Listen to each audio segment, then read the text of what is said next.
Everybody, it's Mr. Cooper here with the January update for our primary principal blog. It's been a wonderful start to the new year. I can't believe we're already 4 weeks in.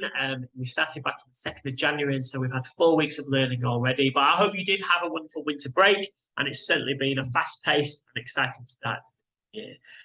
First of all, just a quick reminder to make sure you've accessed your child's formal termly report on Go for Schools. Your teacher will have shared predicted grades for the end of the academic year based on what they're performing at now. Please note that those grades aren't set in stone. So if your child starts to show even more progress, then those grades may change, and they're constantly being reviewed by our teachers. Equally, though, that is a summary report. If you want to know more details about how your child is progressing, then please make sure you access your Learning Ladders online portal. It's called Ladders at Home. Mr. Waterworth, our assistant principal who looks over assessment and reporting, has recorded a webinar for parents to access that shows you how to make the most out of the Learning Ladders portal, because yes, it provides information on your child's progress against different curriculum objectives, whether they've achieved it or they're still working on those objectives. But equally, if you click on those objectives, it will tell you, first of all, what that looks like, how it's taught in school, and equally how you can support your child at home too. So it's much more than just an online report. It actually provides lots of information of how you can involve yourself in your child's learning and how the school teaches your child towards those curriculum. So if you haven't accessed Learning Ladders, then please do. If you don't know how to access Learning Ladders, please reach out to one of our administration team members or go to reception, who'll be able to help you with login details, and we'll also be able to provide you with a recording of that Learning Ladders webinar to support you in engaging in your child's report as best as possible. After half term, we'll also have our next parents' evening, where you can book an appointment with your teacher and talk about your child's progress once again. Kind of just over halfway through the academic year, and so it's a great time to talk about what can be done to really accelerate that progress moving forward. End of this academic year. Those will be happening at the beginning of March, so please look out in your child's newsletter at the end of each week that will be releasing information on how to register for those events very, very soon.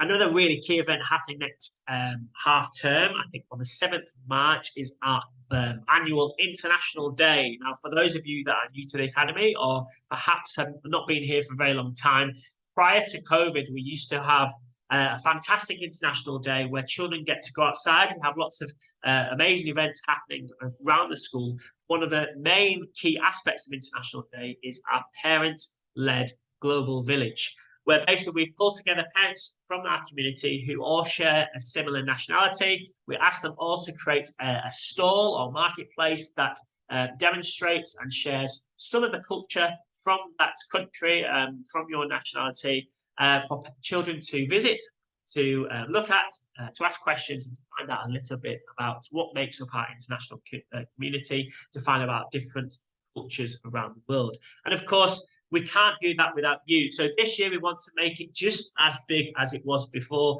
COVID. We want to get back to that really big community event for International Day. So we're inviting parents to volunteer and work with other parents from the same country that share the same nationality to put together these market stalls to form our global village for our visit.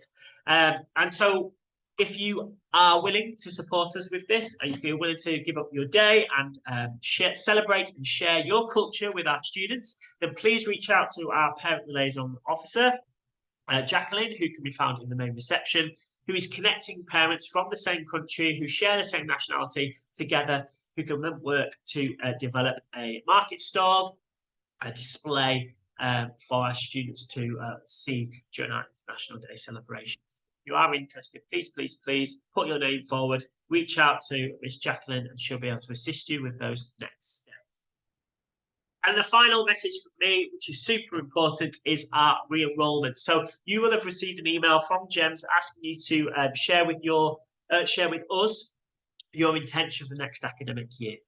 Fees or anything do not have to be paid until April. We just would like to know now whether you intend to return for next academic year. It helps with our forward planning.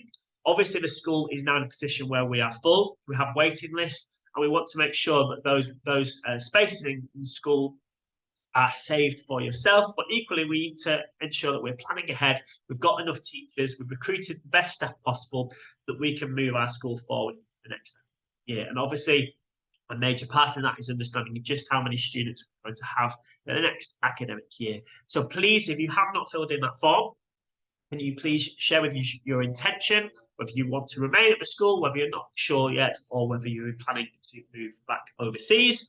And that helps with our planning and preparation for the next academic. Please, whether it's before, after April, we've had lots of families still not telling us what their intention is, which makes it very difficult to plan in terms of staffing, in terms of preparation for the next academic year. Because we've now got a waiting list, once that deadline of April passes, we will then open up places to the waiting list so that we can really ensure that we're moving and planning plenty of time ready for the next academic year. So please keep us updated with your plans and fill in that agenda. And that's all from me for today. Thank you very much for your time. I wish you all a very fantastic weekend, and I look forward to seeing many of you here in the school grounds over the coming days and weeks. And also looking forward to those parents next term, and also our international. Very, very exciting. Thank you very much. Goodbye. Have a good day.